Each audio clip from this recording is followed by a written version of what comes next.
Mais um Conexões Nove Hub para trazer um pouco de inspiração e conhecimento. Nesse a gente vai falar um pouquinho sobre a segurança viária, como isso impacta o Brasil e o mundo, como a gente pode ajudar a prevenir todos esses acidentes que a gente tem. Quem vai falar hoje pra gente é o Alessandro, que está aqui com a gente. Ele vem em nome da Fundação Mafre. Agradeço vocês pela presença e pela palestra. A gente fez um e-book sobre isso também para ajudar vocês, então vocês podem buscar na intranet no final. E só mais um recadinho na quinta, uma das coisas que o Alessandro deve comentar também é como a gente reage dirigindo embriagado e como a gente reage dirigindo falando ao celular ou mandando uma mensagem. E na quinta-feira, nessa mesma sala, a gente vai ter um simulador de realidade virtual simulando uma pessoa embriagada e uma pessoa ao celular. Então venham brincar com a gente também, não precisa de inscrição, é só aparecer, das 10 às 4. Tá bom? Vou passar para a Carol, esse Conexões é um Maio Amarelo, mais um Conexões em parceria com a área do Iseu. A Carol vai falar um pouquinho para vocês. Obrigada. Boa tarde. Pessoal que está aí no fundão, quiser vir mais para frente, ver aqui mais de pertinho a palestra, está todo mundo acumulado lá atrás. É uma coisa que acontece em todas as palestras de todos os lugares, né? Pessoal que veio e convidados também, por favor, se juntem aqui a nós. Então, pessoal, obrigada quem veio aqui hoje, quem também teve a oportunidade de vir na semana passada. Então, essa é a segunda palestra. Como eu falei, e quem não estava aqui, a gente iniciou esse ano esse projeto de trazer o conceito do Maio Amarelo aqui para dentro da Sodexo. Faz bastante sentido fit com o nosso propósito de trazer qualidade de vida, não só internamente para os nossos colaboradores, mas para todos a quem servimos. Então, o objetivo é a gente manter essa agenda do Maio Amarelo no nosso calendário oficial.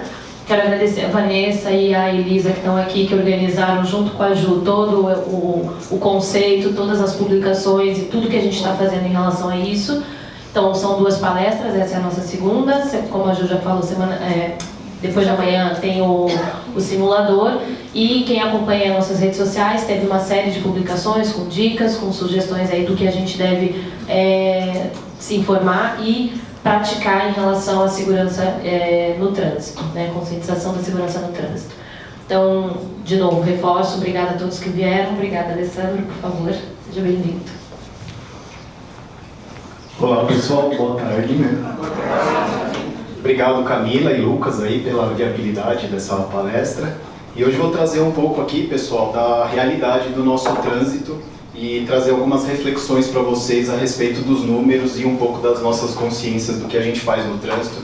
E aí acho que vale a reflexão de cada um quando estiver dirigindo o carro, refletir um pouco sobre aquela ocasião e espero que eu consiga passar um recado positivo para vocês aí. Hoje eu vou falar um pouquinho desses números para vocês terem um pouco da dimensão do custo da segurança viária no mundo. Hoje, isso são dados da Organização Mundial de Saúde. A gente tem aí no mundo, o trânsito é a 8ª causa de morte de pessoas. Então, isso é um número bem relevante porque as pessoas... Eu vou mostrar mais para frente os números do Brasil, mas as pessoas morrem mais de trânsito do que de eventuais doenças. Então, e a gente acaba não refletindo sobre esses números. Além disso, tem outros números que impressionam um pouco mais, né? A gente está falando aqui que 1.300.000 pessoas morrem no trânsito no mundo inteiro. É um número extremamente alto.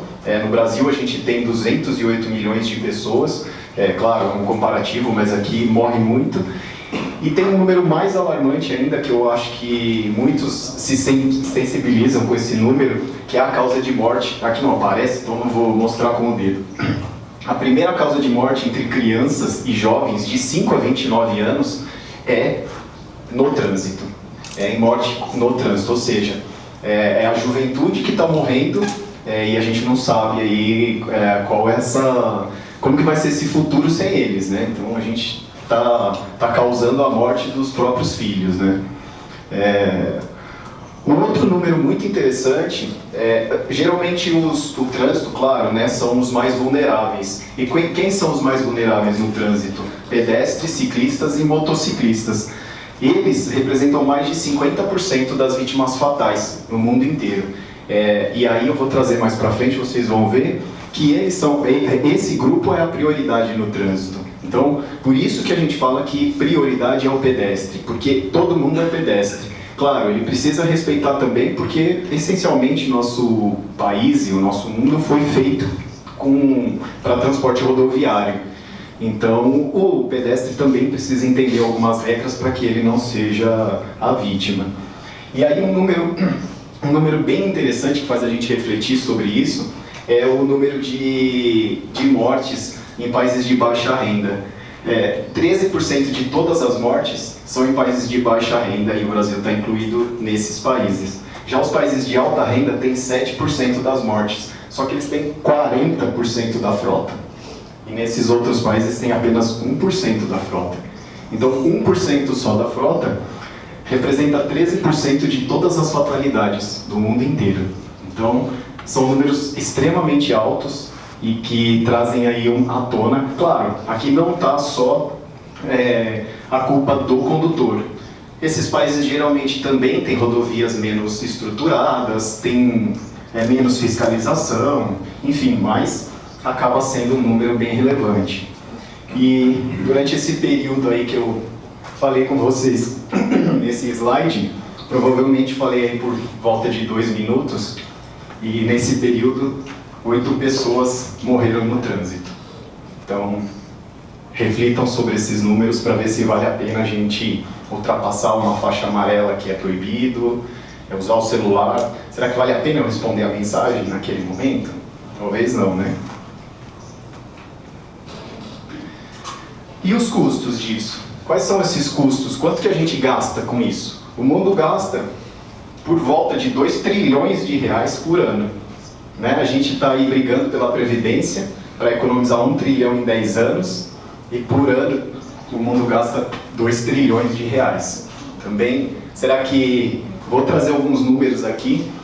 60% dos... Não está aqui, mas é um número da Associação Brasileira de Medicina do Tráfego. 6 a 7 leitos dos nossos hospitais são ocupados por acidentados de trânsito.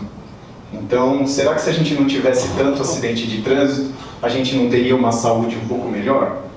São perguntas que para a gente refletir, porque eu também não tenho essa resposta. Mas eu sei que a gente ocupa muitos leitos só com acidentados de trânsito.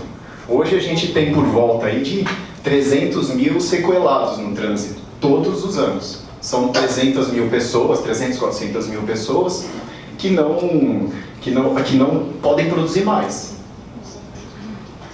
E aí, e o mais alarmante, esse número não tendencia a diminuir. A gente está aí com os dados da OMS, que em 2020 vai subir para 1,9 e em 2030 2,4.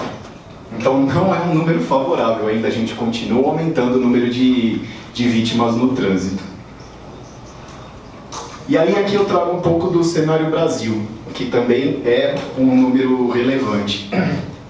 Lembra que eu falei Falou, Alessandro, mas você falou 300 mil sequelados. Sim, foram indenizações que foram pagas, não foram indenizações que foram solicitadas.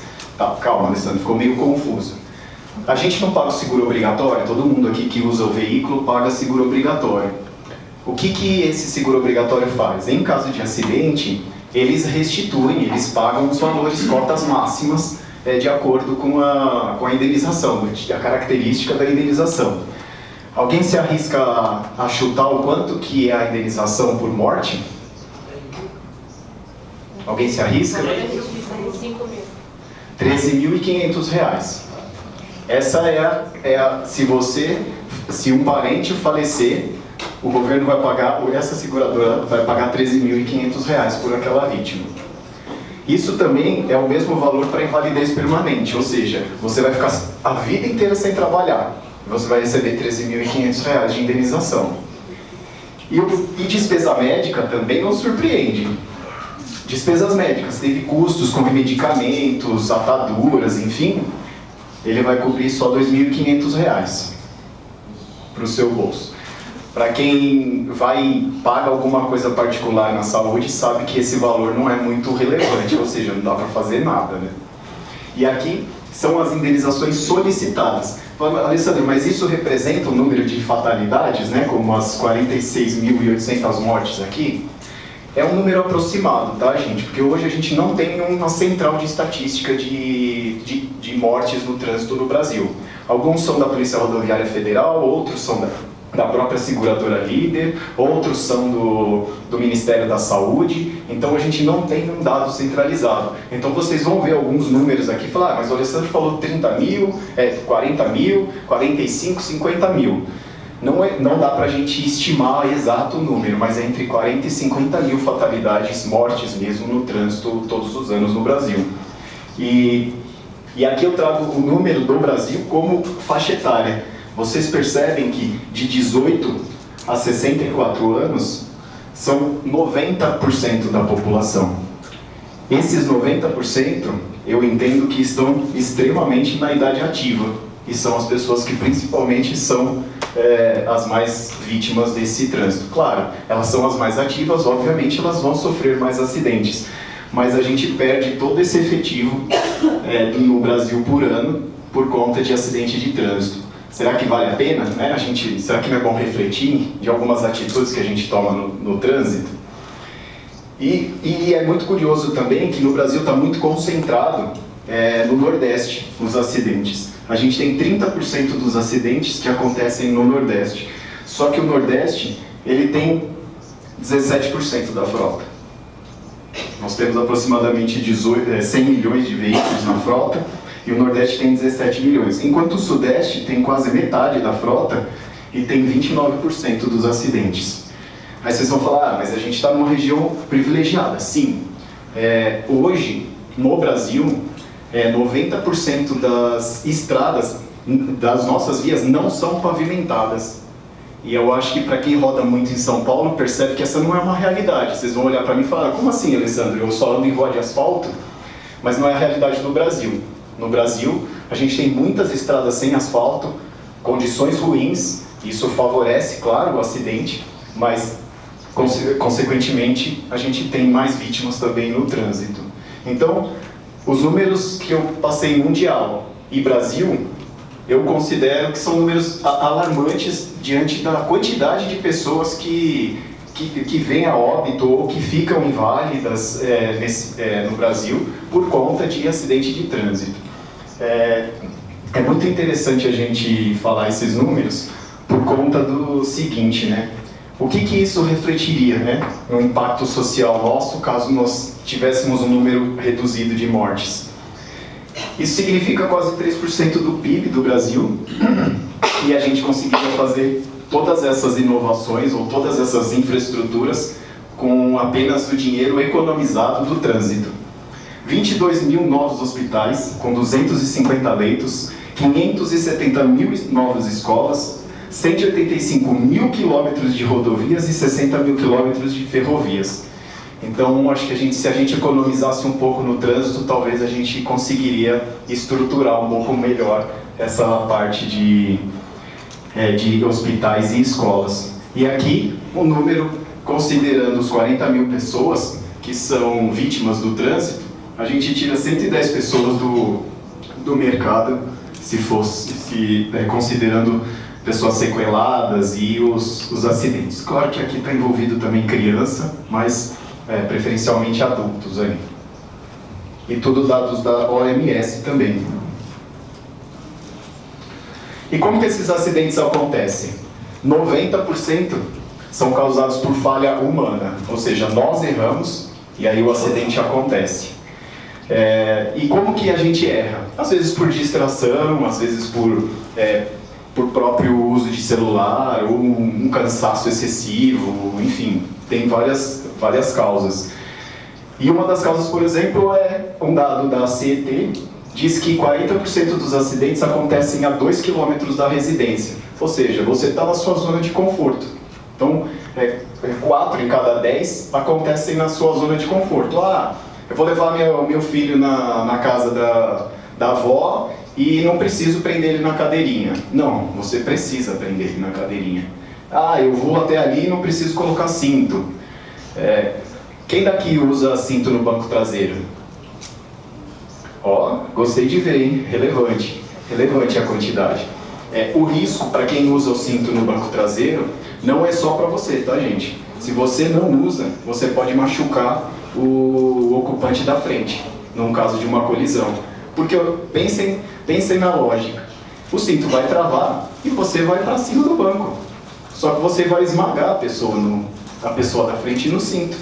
Porque todo o seu peso vai parar no encosto. Então, é importante também que você utilize. E aí tem o caso famoso aí do cantor que capotou o carro e ele foi ejetado para fora do carro. Por que ele morreu? Porque ele estava sem cinto. Quando o carro dele capotou, ele foi arremessado para fora do carro, o cantor Cristiano Araújo. E ele foi arremessado para fora do carro. Se ele tivesse de cinto, e para quem tiver curiosidade de ver, vai ver que o carro dele estava intacto. Não aconteceu nada com o carro dele. Então, se ele estivesse usando o cinto, com certeza ele não teria morrido nesse acidente. Além do que, ele também cometeu alguns erros, né? Por exemplo, ele reparou roda. Para quem tem carro, gente, não repare em roda. Se a roda quebrou, substituam, porque numa velocidade alta ela pode vir a quebrar e vocês vão ter um acidente grave. Pô, Alessandro, mas é caro pra caramba a roda e tudo. Avaliem, gente, reflitam sobre aquilo lá, vale a pena eu economizar? Então, é mais ou menos esse a ideia. E aí, para quem usa muito o celular, né, dirigindo, vocês podem ficar, só para vocês destravarem o celular e acessarem uma rede social, vocês demoram em torno de 4 a 4 segundos e meio. Isso significa trafegar 62 metros a 50 km por hora sem olhar para frente. 62 metros é o equivalente aí a uns 12 carros, 12, 15 carros, enfileirados. Então você passou por uma fileira de 15 carros e você nem notou que eles passaram. Então, e isso eu estou falando a 50 km por hora, né? Se vocês estiverem numa estrada, o que você trafega sem olhar é muito maior. Então, a 100 km por hora, só para dar um exemplo, em 1 segundo você andou quase 30 metros. Então, o percurso é muito grande. E aí, a gente traz esses dados também da distração para que as partes mais frágeis do trânsito não sejam atingidas. Quais são as partes mais frágeis? No Código de Trânsito isso é descrito. A gente tem que, a hierarquia do trânsito é pedestres, veículos não motorizados, veículos motorizados e assim por diante, de acordo com o tamanho. Então o patinete, por exemplo, que é a nova moda da cidade aí, ele também tem que respeitar o pedestre. Ele que tem que parar. Pô, Alessandro, mas eles não param. Mas eles que estão errados. É claro, você não vai se jogar na frente do patinete, mas ele tem que respeitar você sim. E aí, pessoal, trago uma informação aqui que eu acho relevante e que também traz uma certa reflexão. 80% é a chance de ferimentos fatais em atropelamentos acima de 50 km por hora. Então, se um carro atropelar uma pessoa acima dessa velocidade, a chance dela morrer é maior do que 80%.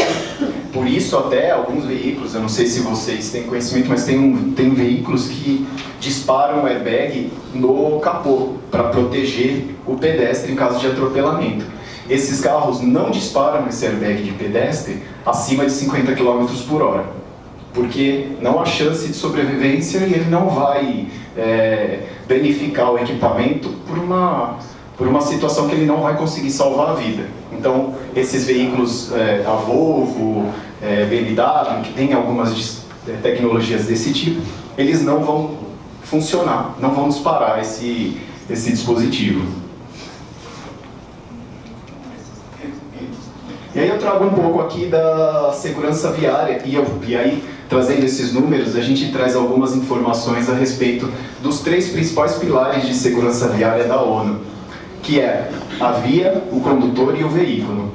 Nesse triângulo, eles indicam que isso seria já o suficiente para a gente começar a ter um trânsito mais seguro. E aí aqui estão as principais causas de morte do Brasil.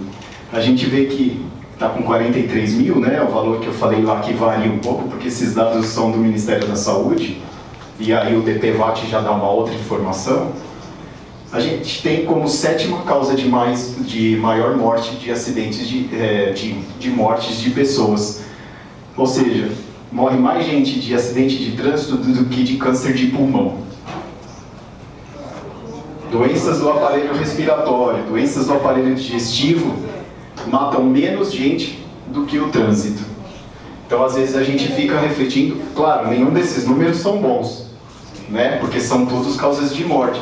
Mas a gente tem um aqui que não é doença e que é evitável. Então, a gente pode reduzir, nós mesmos, com nossas atitudes, podemos reduzir esses números.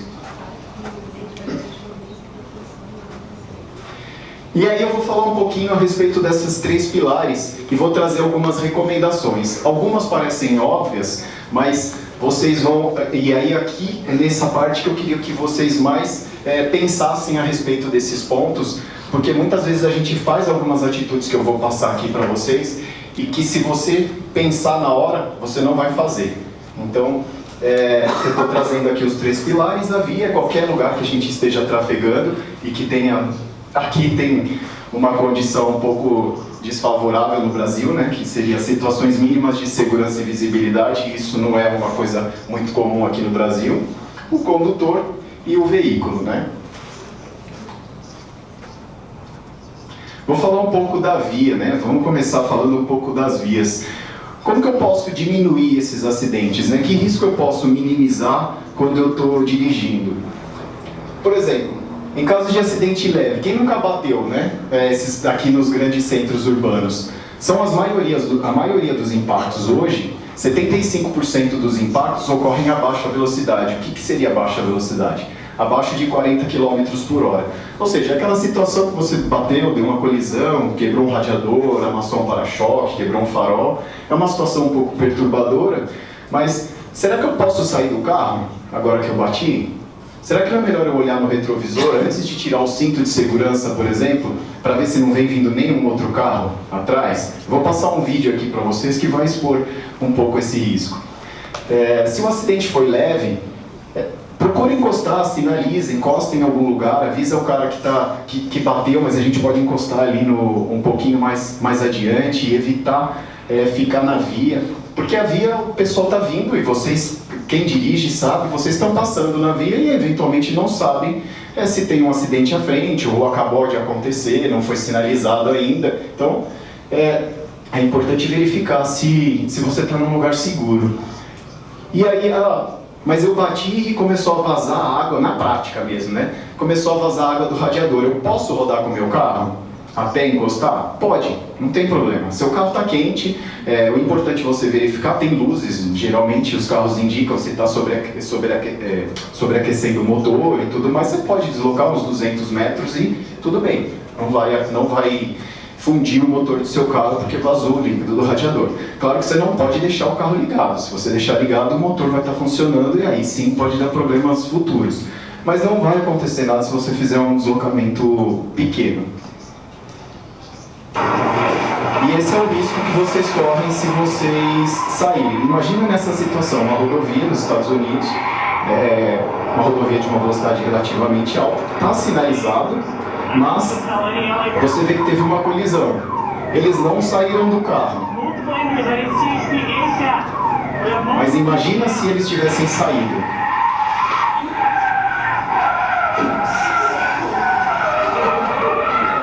E assim por diante, as colisões não param.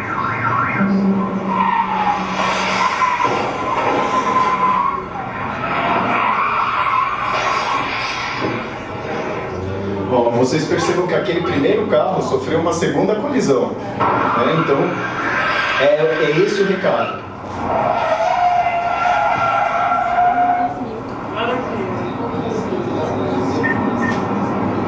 Imaginem a chance de atropelamento que você teria se você tivesse saído do carro ali, principalmente numa estrada escura.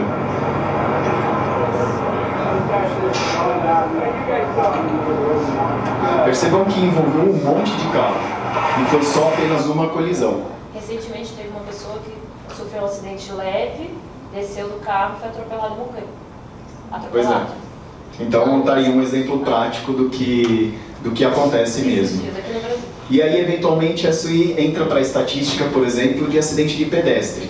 E isso foi uma colisão leve que poderia ter tranquilamente tranquilamente nem tanto, mas talvez uma colisão traseira que talvez não tinha causado o óbito da vítima.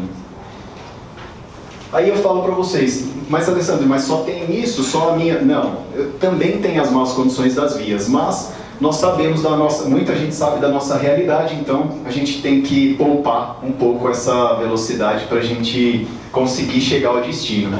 Então em vias com más condições, por exemplo, com sinalização de animais e muitos buracos, o ideal, claro, é reduzir a velocidade e lembrar que veículos com ABS não é porque ele tem essa tecnologia que ele vai salvar a sua vida. O ABS, ele não é um sistema para diminuir a distância de frenagem. Ele é um sistema para você manter o controle do veículo. Então, por exemplo, pode ser que numa situação com muita areia na pista, o seu carro não vai frear mais rápido, porque ele vai protelar essa distância para que você mantenha o controle do carro. Então, não abusem das tecnologias. Carros que têm tecnologia, não abusem, eles estão lá para te salvar, mas dirijam eles com consciência. Em condições de visibilidade reduzida, nunca trafeguem com o pisca-alerta ligado. Aí você vai falar, Alessandro, mas eu não posso frear e ligar o pisca-alerta? Pode, só que desligue em seguida, porque a impressão que pode passar, e aí vocês vão pensar nisso, quando vocês ligam o pisca, o seu carro não está parado, geralmente? É a impressão que pode parecer para alguém que está vindo atrás. Opa, o carro parou no meio da pista. E na verdade você não está parado, você está dirigindo. Então o pisca-alerta é para ser usado somente na situação de alerta. Passou dessa situação, desliga o pisca. Nunca trafegue com ele ligado. Se você quiser... eu não gosto de dirigir em chuvas fortes. E começou de repente. Tome cuidado e encoste no lugar seguro. Porque a pessoa pode ficar de trás também ficar com o mesmo receio que você. Então, procure um posto de gasolina e evite, na medida do possível, é claro, parar num acostamento. Porque geralmente com uma chuva muito intensa você não enxerga as faixas. E a pessoa que está atrás pode também não estar enxergando a faixa. Aí ela pode invadir o acostamento e vir a causar uma colisão. E obviamente nunca parar em regiões baixas, Afinal de contas está chovendo, Então, se você corre o risco dessa chuva aí acumular água onde você está. E aí eu vou passar mais para frente também, em situações de alagamento, como a gente pode se sair aí de eventuais situações. Um dado interessante, a gente fez um estudo há uns 2 anos atrás a respeito de acidentes com motociclistas, e no Brasil, 6% dos acidentados com moto foram vítimas de animais, por incrível que pareça. Então, vacas, cavalos, burros, capivaras, tudo isso que a moto bateu e o motociclista acabou falecendo por conta desse animal na pista. Qual que é a responsabilidade? A responsabilidade sempre é da rodovia. Mas, se a gente não consegue nem cobrir buraco, imagina animal na pista.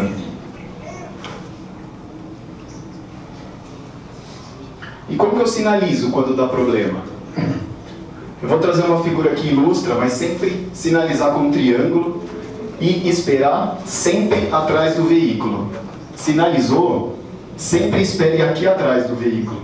Por que, Alessandro? Porque se você esperar lá na frente, um carro pode vir colidir no seu carro e ele ser arremessado para cima de você. Então, utilizem a via e parem-se de preferência atrás do guarda-reio e sempre atrás do carro, para esperar o socorro. Ali é a condição menos arriscada de você ficar esperando o guincho chegar. Se você vai colocar o triângulo, Alessandro, mas vou colocar muito longe, pode ser que roubem. Pode ser que roubem mesmo, gente, mas é melhor que vocês sinalizem com antecedência, mas que evite um acidente. E depois, se roubarem, é mais barato um triângulo do que eventualmente um acidente. Então, sinalizem sempre antes. A distância mínima recomendada no Código de Trânsito são 30 metros. Então, dá 30 passos bem largos, da traseira do carro até a traseira e colocar esse triângulo na localização.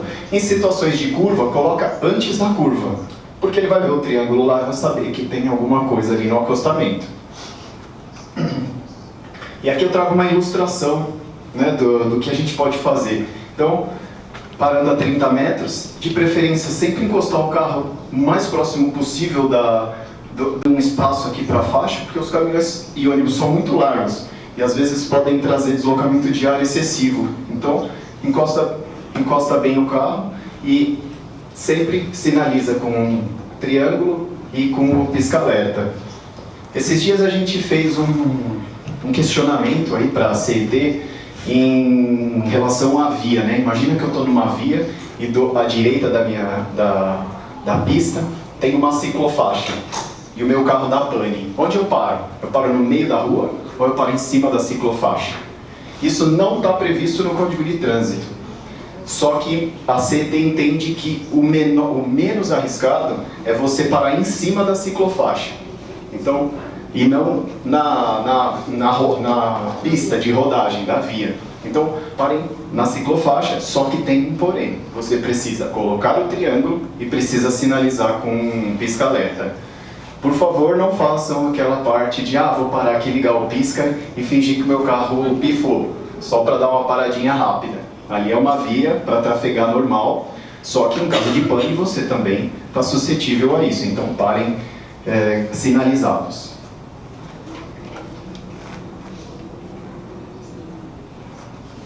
Pessoal, se eu estiver indo rápido, se vocês quiserem fazer questionamento, não sei como funciona, a gente vai fazer questionamento junto, depois. Enfim, fiquem à vontade para questionar, tá? Aqui eu vou falar uma situação que não é muito agradável, né? Quando a gente pega um alagamento e a gente está aí para passar na via, como que eu faço? O que eu faço, Alessandro? Bom, primeiro dá uma olhadinha na via e, claro, né? Você vai ver um carro passar, tá uma lâmina d'água mais baixa. Lembrando, pessoal, é lâmina d'água, tá? Nenhum carro passa por nenhuma enchente, porque enchente não dá para passar. É lâmina d'água, são coisas pequenas de água, tá? Não encarem ultrapassar grandes trechos de água, porque o seu carro não vai passar. Então, procurem sempre olhar o carro na frente, e claro, se ele for compatível com o seu, verifique se a água está no meio da roda. Se a água estiver no meio da roda, pode passar.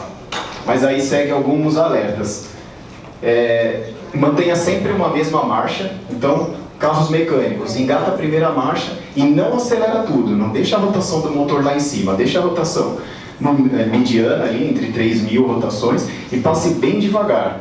Você vai passar dali, você não precisa de velocidade naquela hora. E não troque de marcha durante a lâmina d'água, mantenha sempre a mesma marcha. Alessandro, mas meu carro é automático. Tudo bem, vai lá, ou muda para a função manual, ou coloca na última função do câmbio. L1, todo carro tem uma ali. Puxa todo o câmbio e aí passa, sempre mantendo a rotação mediana.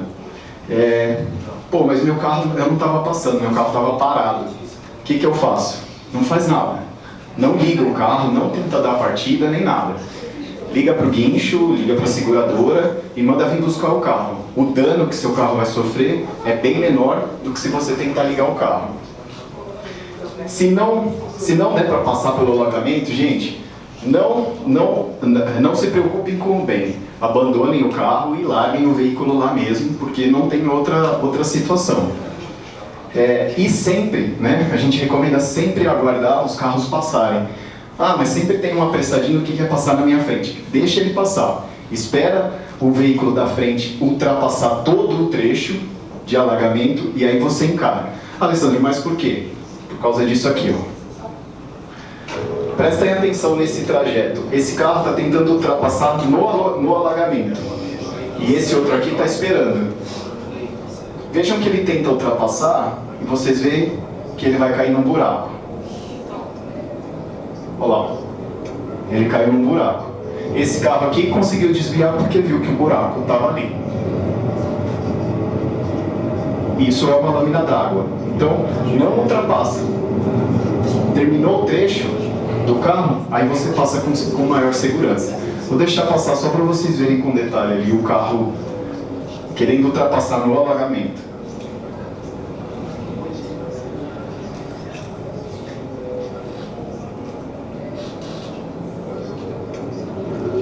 Ele deu um pouco de sorte que o buraco não era tão grande assim, né? Pode ser que vocês conseguem ver o buraco, ó, da via. Dos 3 pilares, falamos um pouco de via, agora a gente vai falar um pouco de veículo.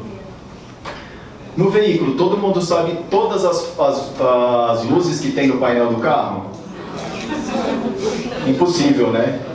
A não ser que você leia o manual todas as vezes, né?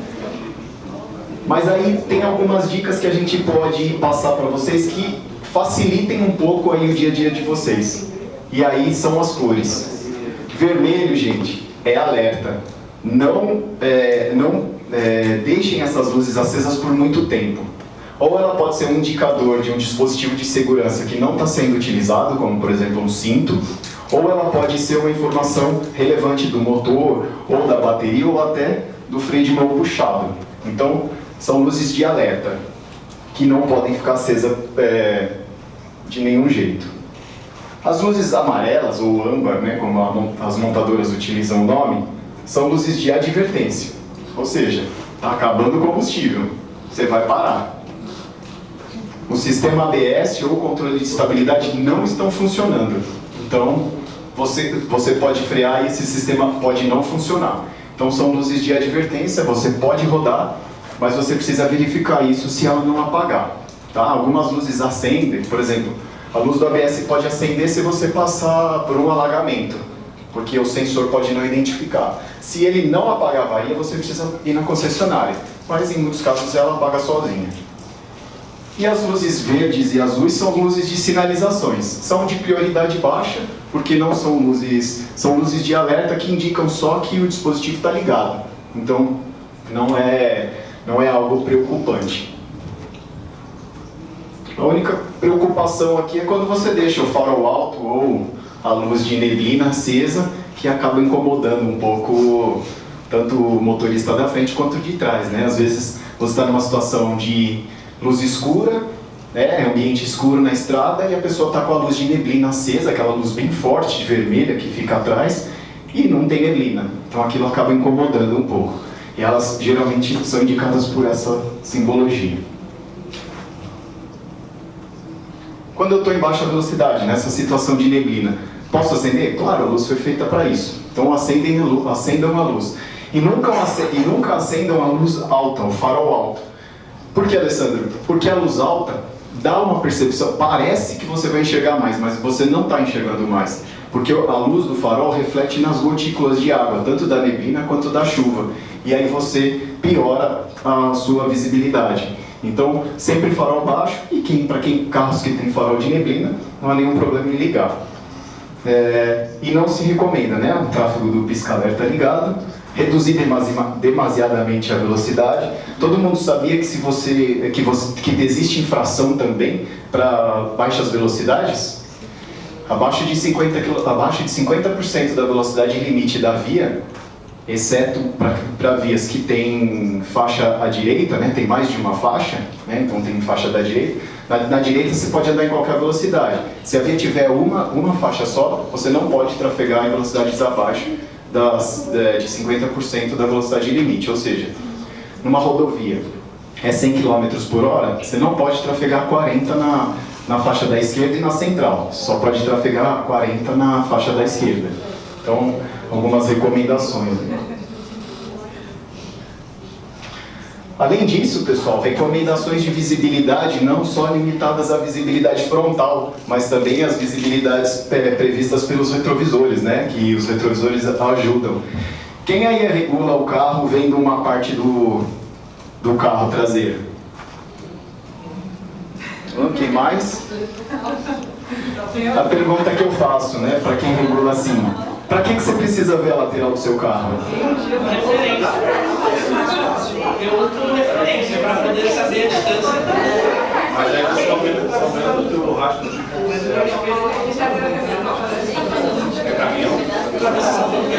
Bom, pessoal, só para explicar a polêmica, você não precisa ver. Por quê? Aí está a sua dúvida. Sabe por que você não precisa ver? Porque você consegue ver pelo retrovisor interno. E se você fizer assim, você já consegue ver seu carro. E essa recomendação, a gente fez uma avaliação. Quando você não enxerga o seu carro, você aumenta o seu campo de visão. em até 40%. Ou seja, aquele ponto cego que você, nesse caso aqui, que você regulou e você não viu aquela motocicleta, por exemplo, que está passando, você pode acabar vendo se você regular sem ver o carro. Ah, Alessandro, eu não consigo, é muito estranho, não dá para dirigir assim. Tudo bem, gente, vai diminuindo aos poucos. Diminui um pouquinho, diminui mais um pouquinho, até você ver, se for o caso, a beiradinha da maçaneta. Isso vai aumentar bastante a visibilidade de vocês no carro. E tem motociclistas aqui? Para quem é motociclista, gente, não invertam o retrovisor para passar pelo corredor. Vocês também têm uma diminuição de quase 40% da visibilidade, dá 38%. Então, aquela mania do motoboy, ele tá com os retrovisores convencionais, ele inverte para que ele fique em pé. E aí nessa que ele fica em pé, ele fica com menos largura. Aí ele consegue passar pelo corredor. Pode perguntar? Pode, claro. É um assunto bastante bacana. Essa história de passar pelo corredor não existe no Código de Trânsito. Existe. Existe? Existe. O que acontece é o seguinte, o próprio Código de Trânsito se contradiz no mesmo documento. No próprio Código de Trânsito existe um artigo que diz que você precisa ficar a 1,5 metro de distância do veículo ao redor, ou seja, da lateral, da frente, enfim, para você ter uma distância segura do veículo que está trafegando em volta de você.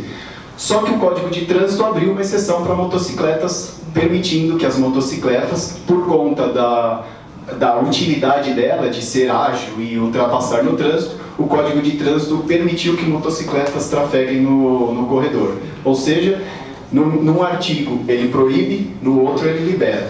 Então por isso que as motocicletas... A distância de 1,5 metro para os veículos que existe em qualquer corredor aqui em São Paulo. Por isso mesmo que eu disse que é uma contradição do próprio Código de Trânsito. O próprio Código de Trânsito se contradiz nesse item. Porque ele alega que se as motos não passarem pelo corredor, ela não faz a função que ela tem nas grandes cidades, que é de ser mais ágil no trânsito. Então, eles colocaram esse argumento para permitir que as motos trafeguem no corredor, mas se você procurar no Código de Trânsito é proibido passar no corredor. Ou seja, gente, é a própria contradição do nosso Código de Trânsito que permite que as motocicletas trafeguem. E aí é um risco deles, né? Porque eles estão trafegando ali num espaço muito curto e geralmente são em faixas pintadas, que não tem a mesma aderência do asfalto. E aí o tempo de aceleração e de frenagem é completamente diferente. Você já parou assim, aí a pessoa veio com a moto assim, ela fez assim com o teu retrovisor para passar assim? Várias vezes. Isso quando eles não colocam o guidão um pouco mais alto para já passar por baixo dos retrovisores. Tem várias ideias Agora aí. a outra técnica é botar o pé para quebrar o teu retrovisor. Também, tem essa daí. Eles dizem, né, que eles dizem que eles fazem isso porque você não usou o retrovisor, então é desnecessário você ter aquele retrovisor lá. O retrovisor olhando a ponta do meu carro. Mas aí tem uma questão muito interessante. Qual que é o seu nome? Álvaro. Álvaro, tem uma questão muito interessante. O próprio motorista, como as motos trafegam numa velocidade muito maior do que você está no trânsito, o tempo que você tem de visibilidade da motocicleta no seu retrovisor é muito pequeno. Então não é que você não viu, é que ficou ali no seu espelho meio segundo, talvez. Aí realmente você não viu. A gente consegue ver 24 quadros por segundo. Se você passar um filme que tem mais de 24 quadros por segundo, a gente consegue ver como um vídeo, certo? Mais ou menos?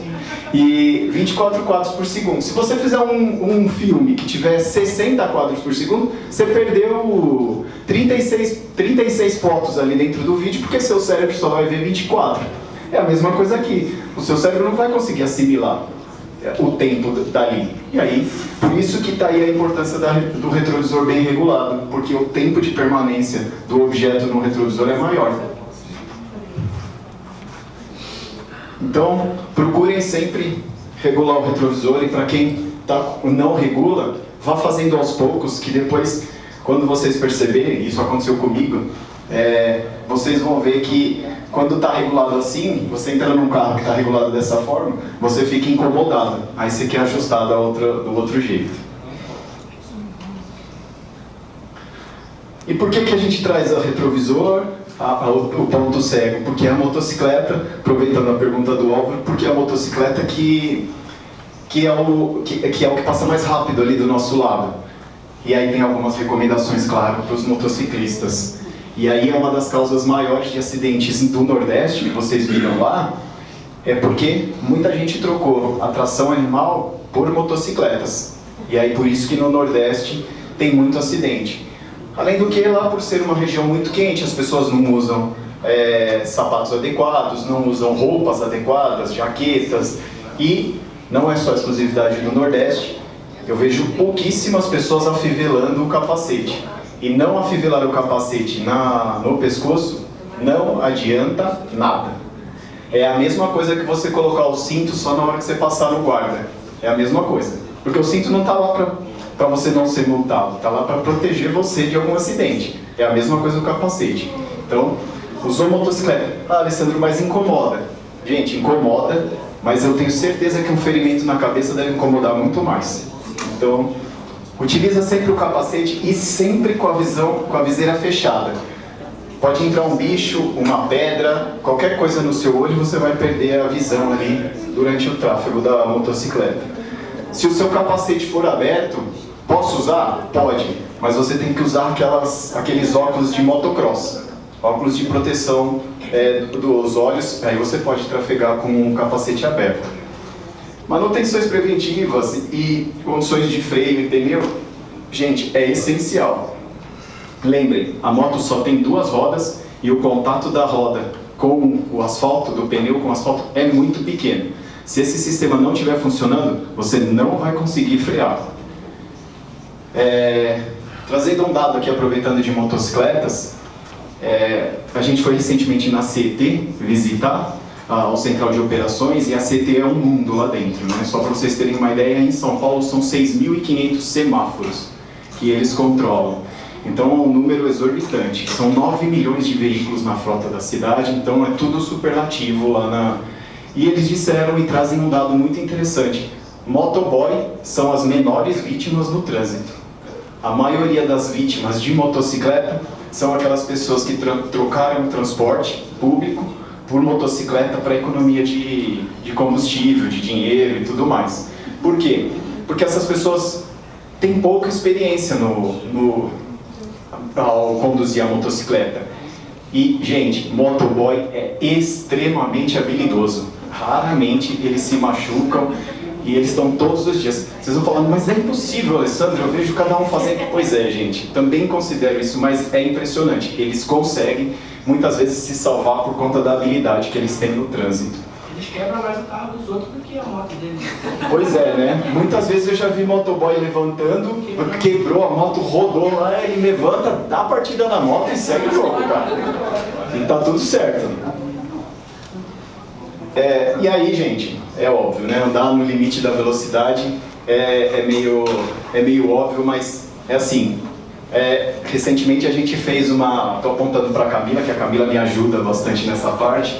A gente fez uma avaliação de se você trafegar a 100 km por hora e a 120 km por hora, fala, estou atrasado, preciso andar um pouquinho mais rápido, vou pegar essa estrada e vou andar a 120 km por hora, e não a 100, que é o limite. Em 50 km nessa rodovia, você economizou 5 minutos.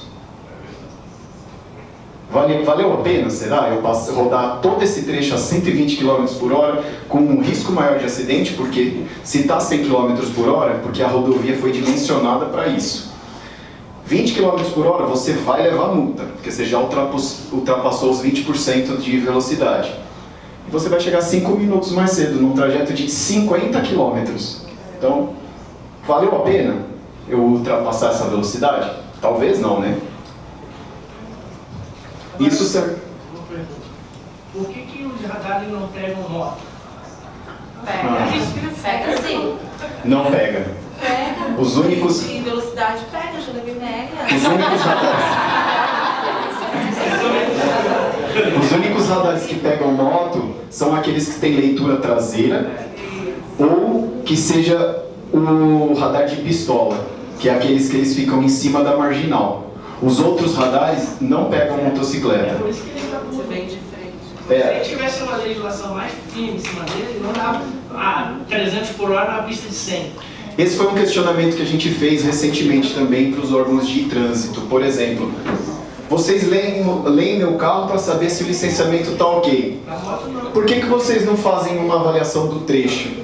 Passou nesse radar, passou no outro, é a média de velocidade e analisa dessa forma. Não dá. O nosso Código de Trânsito não permite que se utilize esse equipamento. As multas só podem ser dadas para a medida de velocidade instantânea, ou seja, de radares fixos ou de radares que foram apontados, e não com a média da velocidade.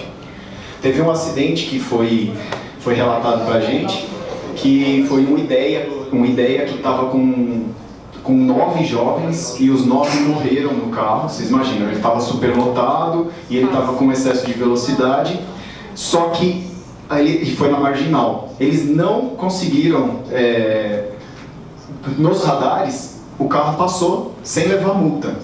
Só que eles pegaram esse trecho para analisar o acidente. E aí eles verificaram que o carro tinha atingido mais de 150 km entre os radares. E aí foi quando o carro se acidentou. E aí inevitável, né, gente? O carro estava superlotado, estava com velocidade excessiva, quase o dobro do da via, aí não sobrou ninguém.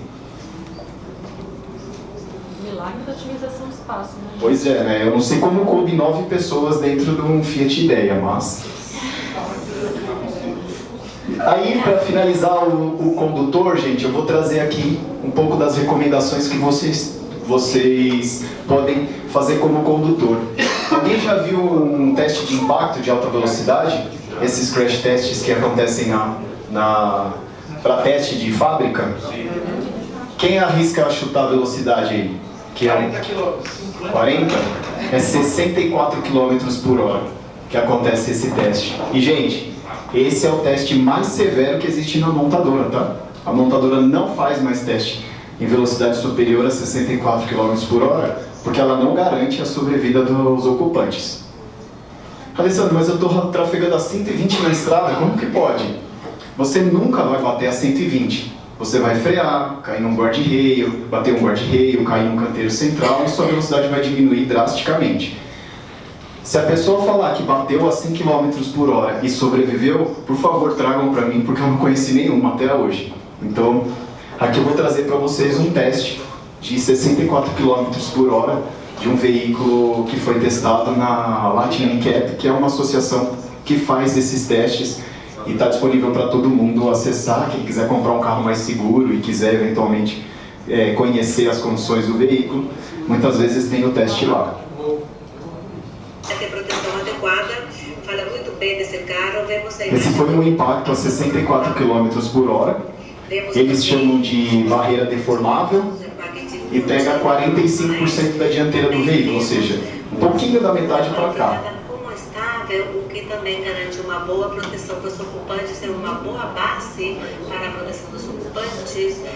Gente, só para situar vocês, aqui é em milissegundos, ou seja, é 1/1000 de segundo que está passando. Como está no impacto frontal, esse carro vem com a ancoragem isofixa, Tem cadeirinhas de criança, por isso a importância de você colocar. Percebam que as crianças, elas se movimentam, mas elas não saem da cadeirinha. E isso é uma das razões pela qual a criança consegue sobreviver, porque lá dentro ela está protegida.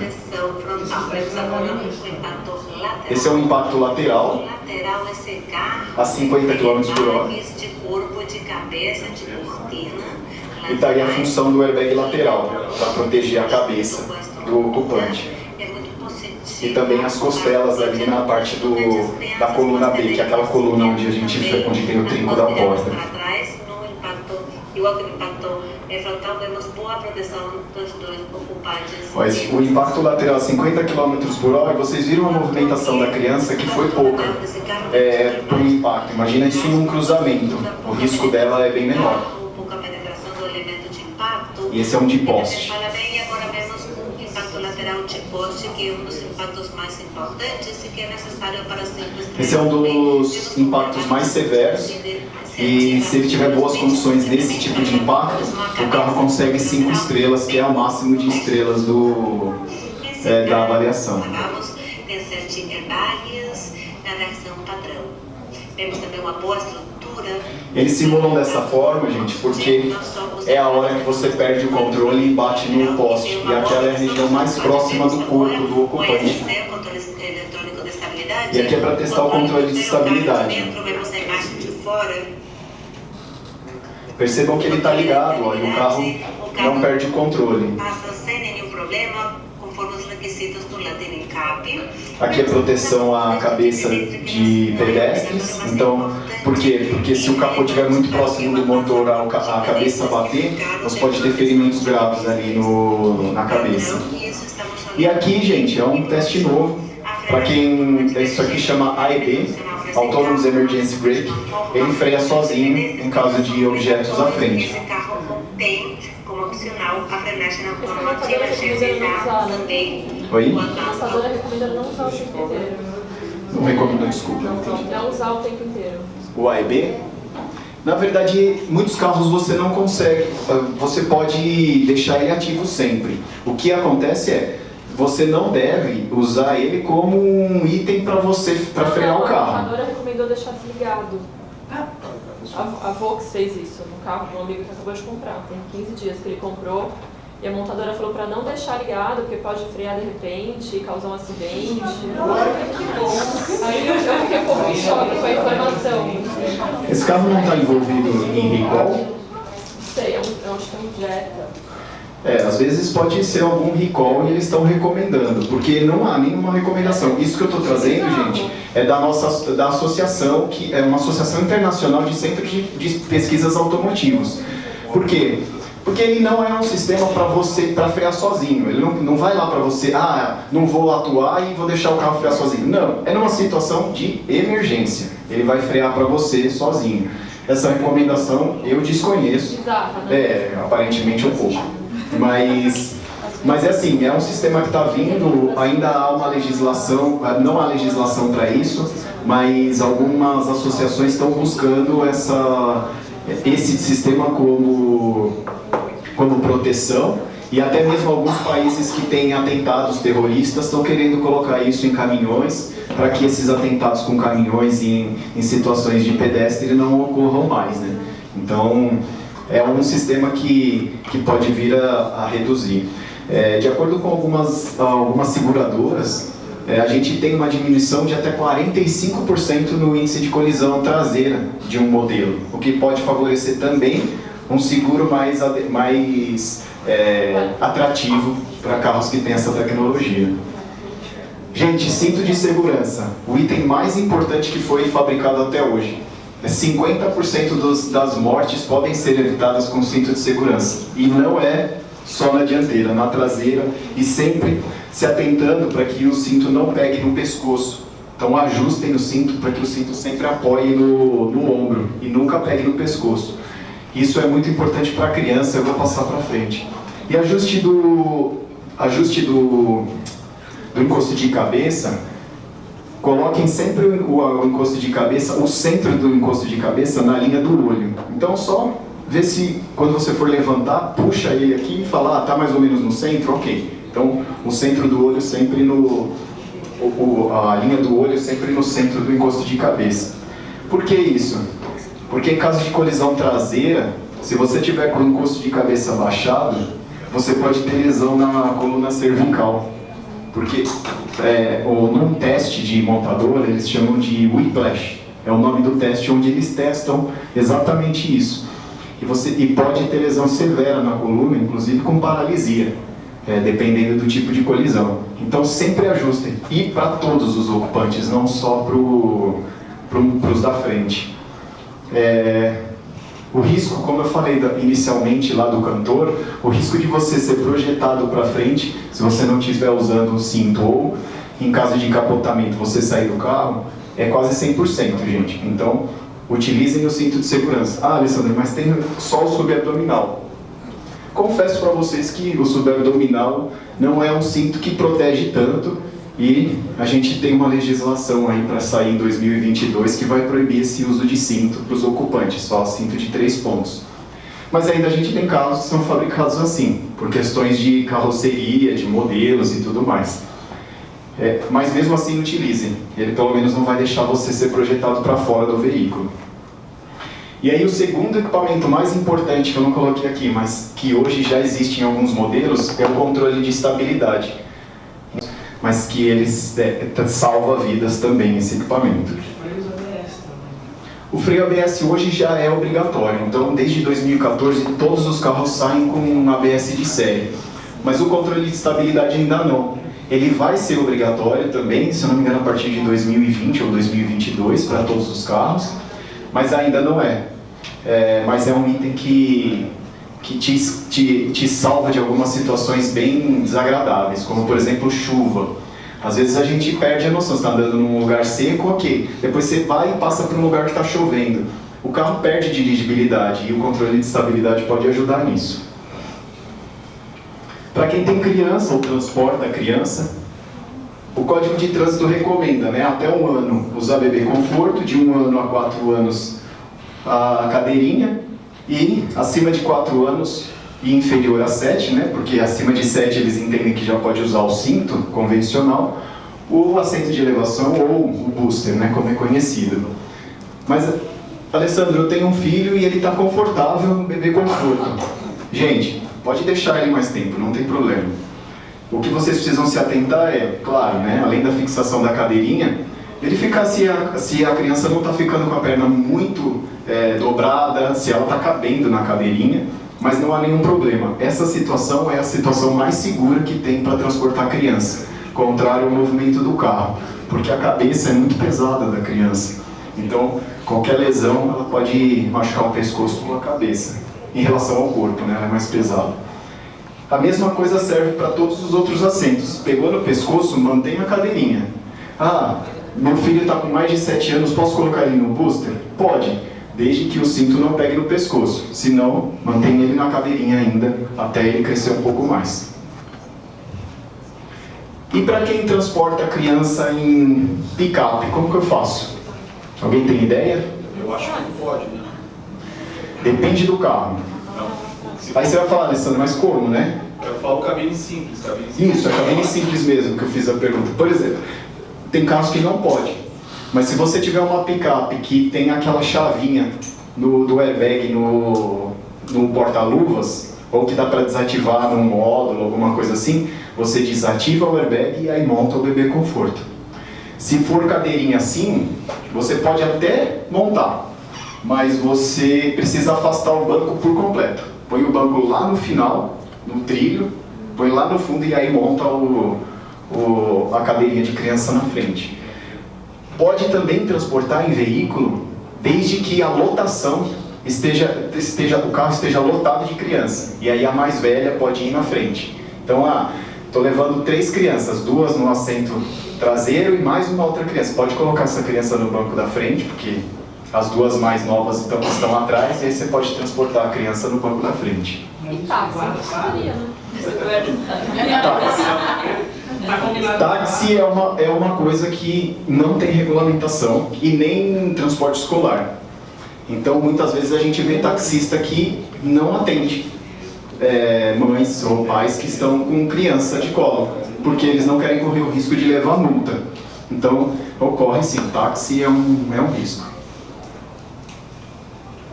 Pode perguntar. Você falou agora que não tem nenhuma regulamentação relacionada a carro escolar, Mas eu recebi uma notificação no colégio do meu filho tem 2 anos e meio, dizendo que eles não poderiam mais fazer transporte de crianças menores do que 4 anos, mesmo que fosse na cadeirinha. Sim, mas essa regulamentação, ela já foi e voltou porque a própria categoria não quer que coloque isso. A própria categoria dos motoristas de transporte escolar não quer, porque eles precisam trocar as vans. Muitas vans só têm cintos subabdominais, daí é um problema de projeto. E essas cadeirinhas não são fixas em cintos subabdominais. Então não dá. Aí inviabiliza o trabalho da escolar. Mas aí o que eu faço? Eu inviabilizo o trabalho escolar ou coloco meu filho em risco? Então esse é o dilema que a sociedade está. E se você entrar no site do Denatran, você vai ver que essa resolução já foi cancelada e voltou várias vezes. Então o próprio governo ainda não decidiu isso.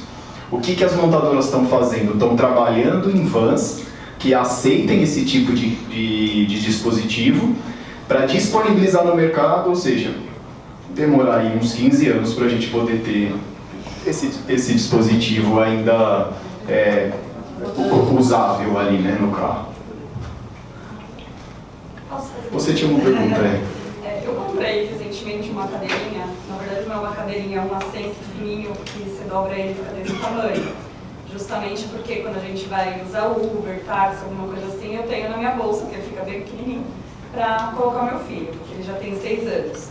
Ele não é um booster, porque ele não é alto, ele é fininho, mas ele ajusta aqui o cinto no pescoço, para não ficar no pescoço, é um afivelamento que tem. Então ele fica sentado em cima disso, usa o de 3 pontos e acerta o cinto aqui. Só que eu não sei se aqui no Brasil é válida essa cadeirinha, eu uso por questão de segurança, mas eu não sei se na legislação é permitido esse tipo de segurança, porque ele não eleva a criança, né? Não é permitido, por 2 motivos. Uma, porque a estatura da criança não consegue alcançar o cinto de segurança, e tem um detalhezinho no Código de Trânsito que talvez seja o que o agente de trânsito pode pegar. Não pode ter nada interferindo o cinto de segurança para utilizar. Então as pessoas que usam aquele clipe para ficar mais largo, aquilo é proibido.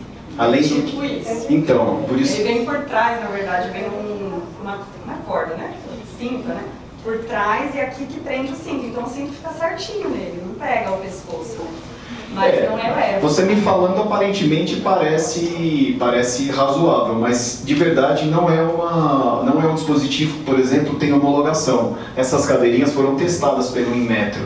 Esse equipamento eu não conheço, ele ter sido testado pelo Inmetro. Então você não tem validação desse equipamento, então não é garantido que o seu filho ou sua filha seja salvo de algum ferimento. E esse detalhe do clipe é porque o cinto de segurança ele não vai trabalhar adequadamente. Então, por exemplo, tem carros que têm cintos pré-tensionadores. Nossa, que palavrão. O que é um cinto pré-tensionador? Antes de bater, ele enrola o cinto e te ajusta no banco, em questões de milésimos de segundo, antes até do airbag deflagrar. Se você está usando um clipe desse, pode ser que o cinto não retraia porque ele está travado. E aí o sistema não funcionou para te proteger. Além de outras coisas, né? Tem gente que deixa muito largo e aí o cinto pode travar e dar uma batida mesmo no tórax, ao invés de só segurar o seu tórax. Isso pode ferir também as costelas. Então não é recomendado por conta disso. O ideal mesmo é usar um assento de elevação. É mais pela praticidade mesmo, que às vezes vai pegar táxi, Uber, alguma coisa, eles não têm, né? No seu caso eu não tenho nem o que te falar, porque eu acho que você está fazendo a melhor coisa aí, a melhor ação, né? Porque também ficar andando com o booster na mão não é legal, né? Mas enfim. Uma dúvida, referente à cadeirinha. Criança, geralmente você coloca na cadeirinha, você anda 2 quilômetros, ela já está com a cabeça pendurada lá. É permitido na legislação algo que você fixe para prender a cabeça da criança, por exemplo? Porque isso eu entendo que pode causar um dano na cervical também. Que você dá uma freada, a cabeça da criança projeta lá na frente, vai e volta e ela não acorda. Essa fita não é homologada. Tá? Eu já vi, é uma cinta que prende e coloca na cabeça. Não é homologada. Só que ao mesmo tempo eu fico dirigindo o tempo todo olhando no retrovisor, porque eu fico com medo daquele negócio baixar e entrar no pescoço. Como que é seu nome? Márcio. Na verdade não tem. O único risco é ela sair do lugar.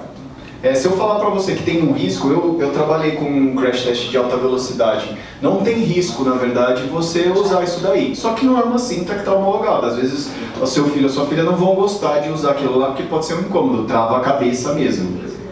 Ela apaga, velho, não pode botar.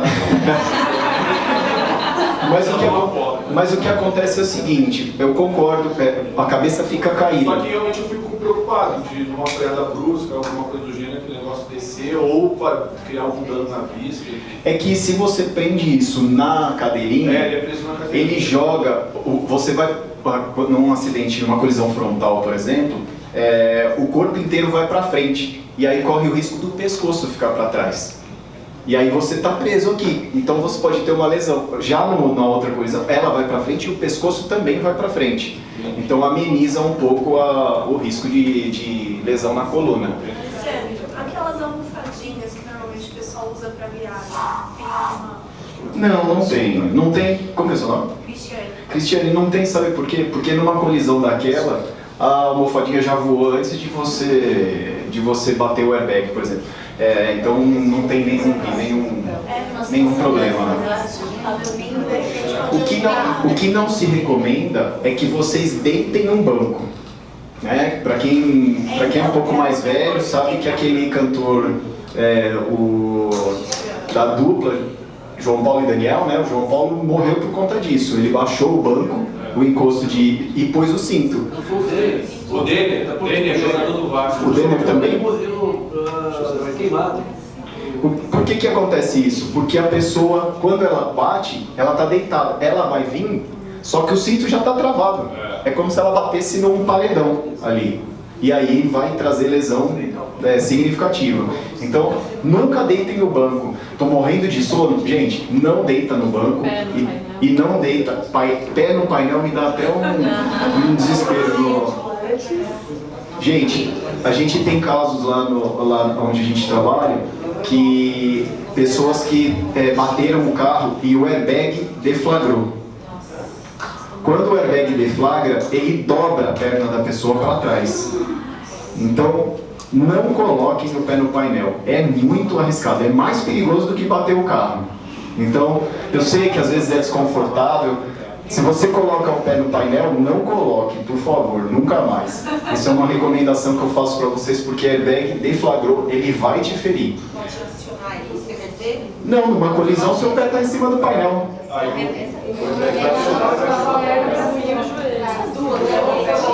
É isso aí mesmo. O que acontece, o General falou. O seu joelho pode bater no seu rosto, ou a sua perna pode dobrar ao contrário. Então, é muito mais severo. Então, nunca coloque, gente. Alguém tem ideia aí? Qual é a velocidade que um airbag deflagra? Qual é a velocidade que ele sai ali do painelzinho e vai e enche? A velocidade de abertura do airbag, nossa. 300 km por hora. Quando a gente bate o carro e quando a gente encosta no airbag, aquela situação que vocês viram do crash test lá, ele demorou 30 milésimos de segundo para encher o airbag, e quando o boneco bateu no airbag, o airbag já estava murchando.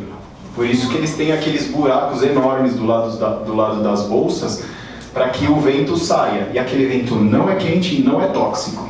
Aquela fumaça que sai lá é talco. Só talco para que na dobradura da bolsa, na hora dela deflagrar, ela não fique presa. Então não é tóxico. Por que falam que às vezes pode queimar? Porque é lona. É o atrito. É o atrito do rosto com a lona que queima. Então não é a temperatura.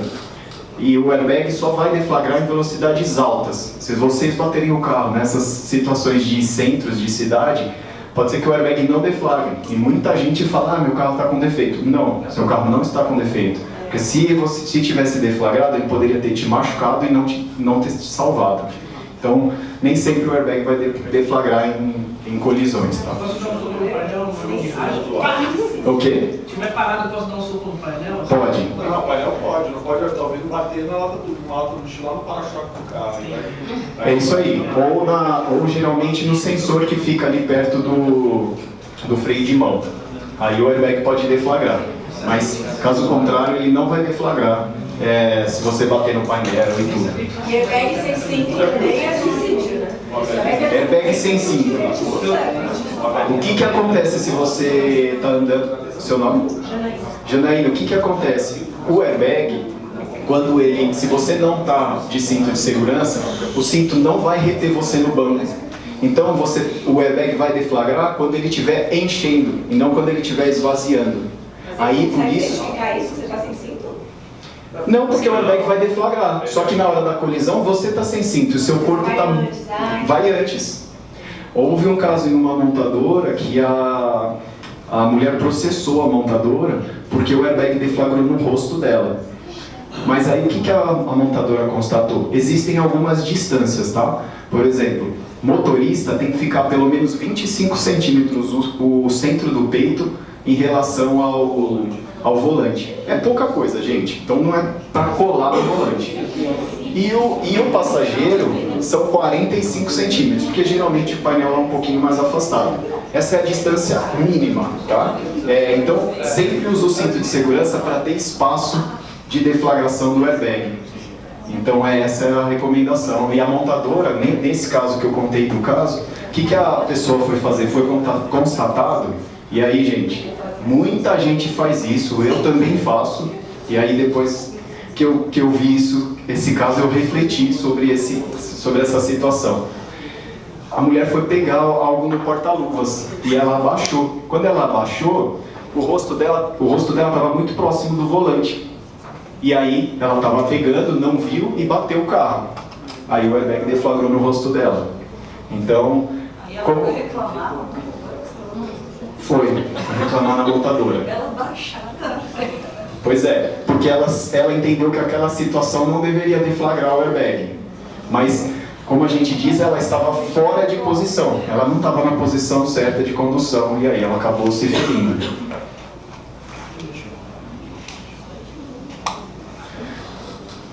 O que a gente tem aí de pegar no porta-luvas, distrações?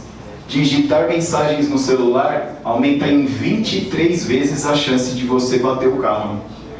Digitar números 6 vezes. Mulheres, fazer maquiagem 4 vezes e meia. E mexer no porta-luvas aumenta em 3 vezes a chance de acidente. Esse foi um estudo feito nos Estados Unidos. E aí a gente trouxe aqui para expor para vocês um pouco do risco que vocês têm e que aumenta aí no caso de acidente. Basicamente as nossas 3 distrações, gente, são essas. Distração interna, que seria mexer em painéis, ar-condicionado, rádio. As distrações externas, que são aquelas que um outdoor, uma loja, enfim, qualquer coisa que te distraia fora do trânsito. E, obviamente, a desatenção, né? Estou pensando num trabalho que eu estou fazendo, estou pensando em atender um cliente, estou pensando em não sei o quê, e você acaba distraindo da via. Essas são as 3 principais distrações que a gente tem quando a gente conduz o carro. Então, aqui está o risco que vocês têm, e esse risco é real, gente. Eu acho que eu espero que vocês tenham refletido um pouco sobre as informações que eu passei aqui e saibam que realmente é um risco grande a gente ficar sem olhar para frente, né? Afinal de contas, essa é a nossa função, né? Eu vou ler na pista já. Digitando o celular. Eu fui pegar eu tinha o meu aparelho, fui pegar o aparelho da empresa, uma cliente ligou, e aí eu tava tentando pegar a mensagem, e a hora que eu olhei pra frente eu me assustei, porque a pista estava um pouco molhada. Aí eu freiei, a hora que eu enfiei o pé no freio, eu tava na rodovia Dom Pedro. Eu girei 3 vezes na pista, fiz um 8, e se os carros vindo na minha direção, eu parei assim, e os carros vindo daqui assim, ó. Aí quando o carro parou, você respondeu a mensagem. No meio da pista, eu vi a morte. Aí eu fui acelerar. A sorte que meu carro não morreu, que ele era automático, e aí eu acelerei. E aí eu acelerei. Os carros foram parando na sequência, as pessoas desesperadas chorando dentro do carro. Do susto que elas levaram de ver o que aconteceu comigo. E é claro, né? Eu não vou conseguir extrair isso de você, mas eu tenho certeza que você não se distraiu por menos de 2 segundos. Então, é isso aí, gente. O recado que eu trago para vocês é exatamente esse, um exemplo claro, é exatamente isso. Pequenas distrações. Pô, Alessandro, mas eu vou ficar 100% do tempo? Gente, 100% do tempo é impossível vocês ficarem com atenção. Mas se vocês reduzirem essas interferências que a gente tem durante a condução, é muito importante para que a gente tenha não só um trânsito seguro, mas que vocês estejam seguros na via. Queria falar rapidinho também, não sei se entra em algum dos 3 itens aí, é o cansaço. Hoje em dia a gente está cansado de trabalhar e tal, e outra coisa, e a gente perde a direção. Então eu sou carioca, então eu vou muito para o Rio de Janeiro, né, e à noite. E eu já dormi dirigindo, né? Então eu sonhei que eu estava exatamente onde eu estava, só que tinha um buraco na rodovia enorme. Só que ao invés de eu cair no buraco, o carro seguiu reto. E eu acordei por causa disso, porque eu não caí no buraco. E aí... Ainda bem que era um buraco virtual. É engraçado. É engraçado. Então, o cansaço também, não sei se entra como desatenção, mas eu acho que... Entra, e é uma das principais causas de acidente em rodovia. O cansaço e o uso de drogas para eliminar exatamente o cansaço. Entendeu? Então a sorte como que é seu nome? Rodrigo, ainda bem que o buraco era virtual, né? Não era real. Senão. Você pode matar o professor. Diga. O celular que a gente coloca geralmente na frente do carro, como o GPS, o Waze, é permitido? Também não tira atenção? Tira atenção, mas é permitido. No Código de Trânsito é permitido que você utilize dispositivos multimídias. Vou falar ao pé da letra, que depois eu traduzo, tá? Você utilize equipamentos multimídia com imagens cartográficas, ou seja, você só pode usar se for para mapa.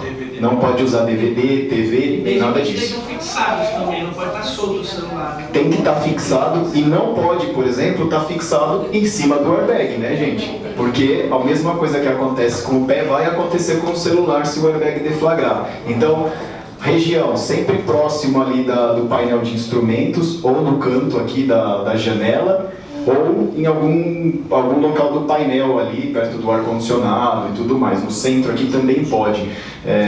Vocês podem utilizar sempre em regiões baixas, tá? Geralmente bem embaixo do para-brisa pode. Se você coloca em cima, pode interferir em alguma visibilidade lateral, então sempre utilizem ele embaixo, mas pode sim, pode utilizar normalmente. Bom, gente, para finalizar aí, é o que eu trago de recado final.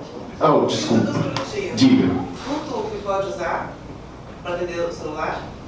Não pode. Mas não tem como fiscalizar. Porque eventualmente você pode estar cantando. E como que vai fiscalizar? Eu vou conversar com alguém, talvez, porque é diferente de estar no ouvido, né? Eu acho que o fato de estar no ouvido tira mais atenção. No ouvido não pode. Não pode, acho que tira mais atenção.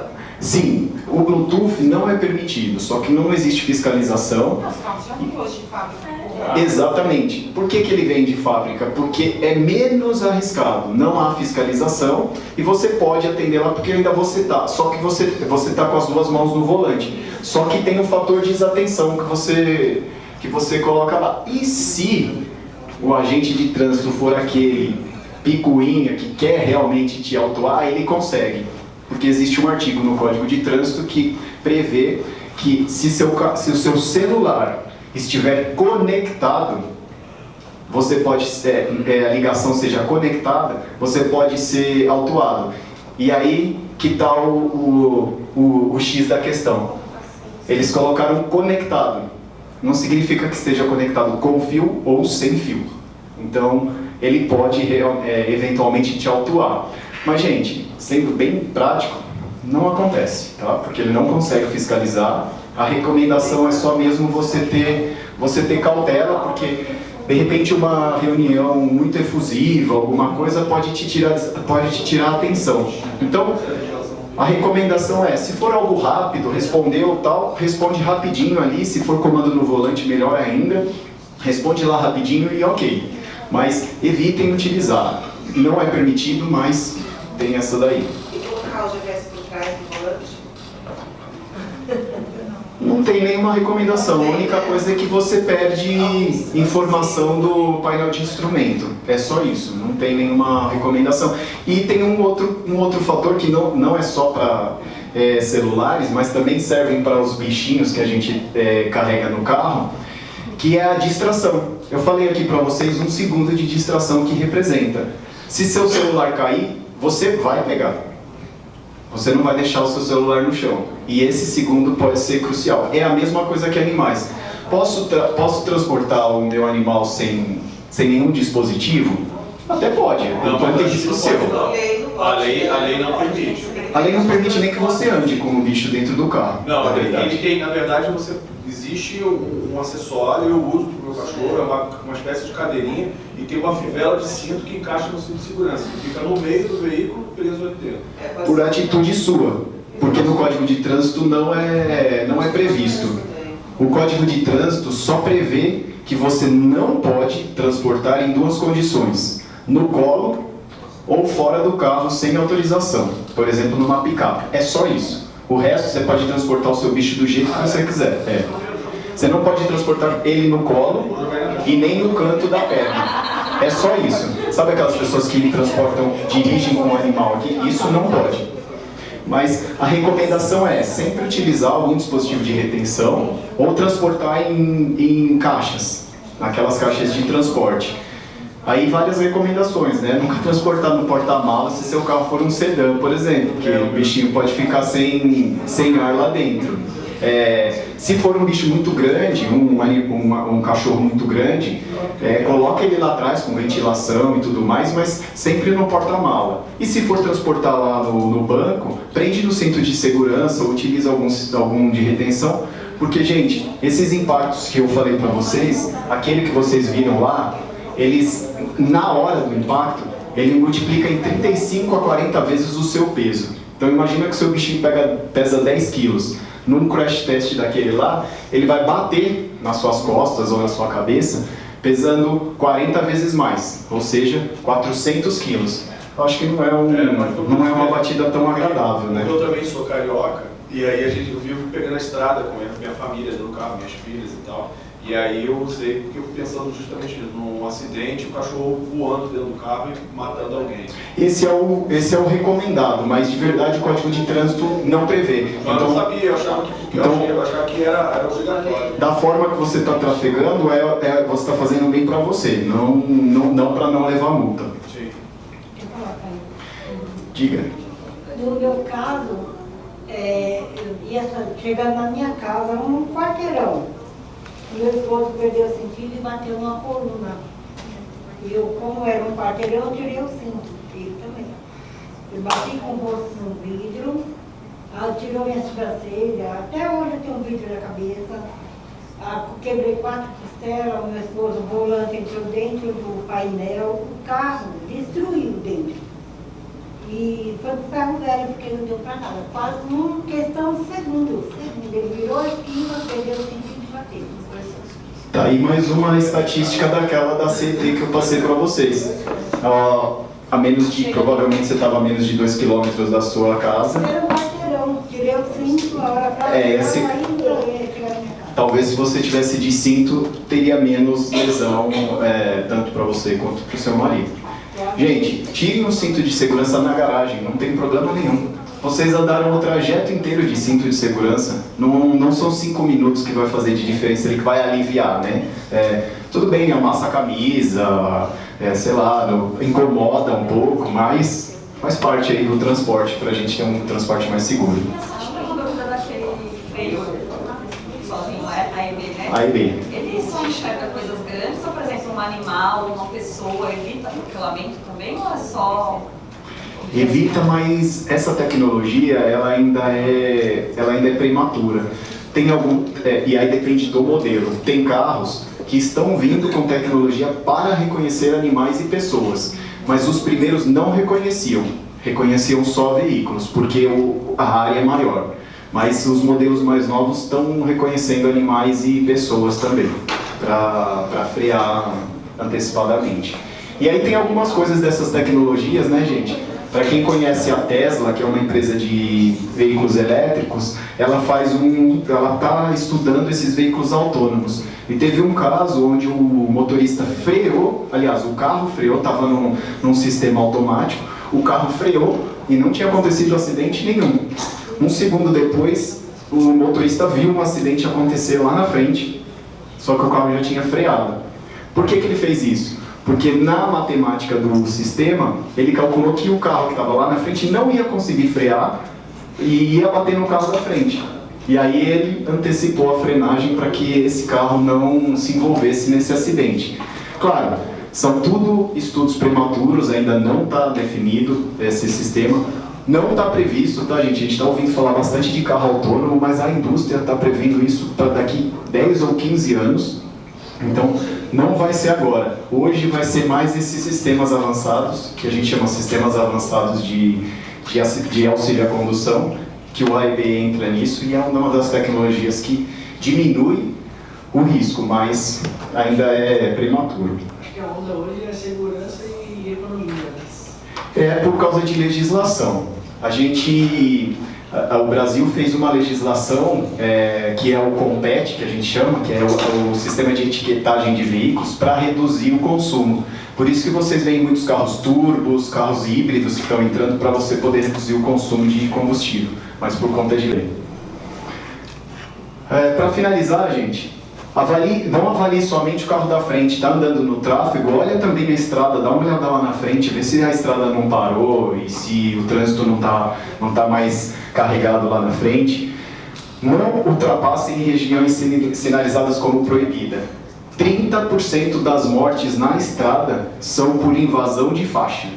Aquelas, eu estou atrás de um caminhão e quero ultrapassar esse caminhão, mas só tem uma faixa contínua. Não, acho que dá para passar. Não ultrapassem.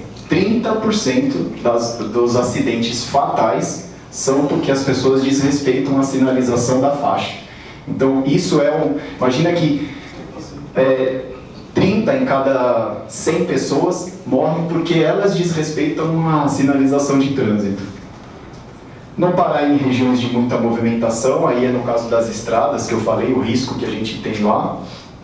E sinalize sempre as intenções no trânsito. A seta é para ser usada, gente. Ela não vai queimar. Pode ligar ela não vai queimar. Ela vai piscar, mas ela funciona e ela volta, tá? Então, utilizem. Se vocês forem mudar de faixa, sinalizem, porque se ponha no lugar do motorista de trás. Ele não sabe para onde você vai virar. Então, você precisa sinalizar a sua intenção. E agora, aproveitando, gente, gostaria de passar um vídeo aqui para vocês da Fundação MAFRE, que está em linha com a ONU, e as hashtags da campanha da Fundação MAFRE, que está no vídeo, para que vocês também possam compartilhar dessas boas práticas, tá? Então, vou passar o vídeo aqui para vocês.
Bom, gente, gostaria de agradecer a atenção de vocês. Espero que vocês analisem um pouco do que eu passei para vocês, que vocês se conscientizem um pouco no trânsito, conhecendo um pouco agora um pouco mais dos números desse trânsito, que são alarmantes.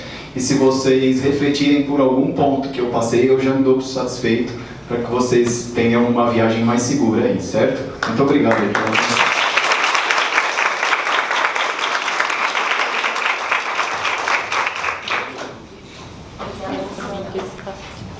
Pessoal, obrigada pela presença de vocês, obrigada novamente, Alessandro, obrigada a MAFRE por ter trazido essa palestra. Acho que pela interação de vocês ela foi muito boa. Não são todas as palestras que a gente tem esse nível de interação, então muito obrigada novamente. A gente vai subir a palestra no YouTube para quem quiser ver e quiser compartilhar depois, e também no nosso portal, no Sodexo Benefícios. Tá bom? Só por uma dúvida, alguém ainda tem mais alguma pergunta para Alessandro? Se tiverem, pode mandar aí, fiquem à vontade, eu tento esclarecer. Obrigada novamente. Gente, a lista de presença está passando, tá bom? Obrigada. Obrigado.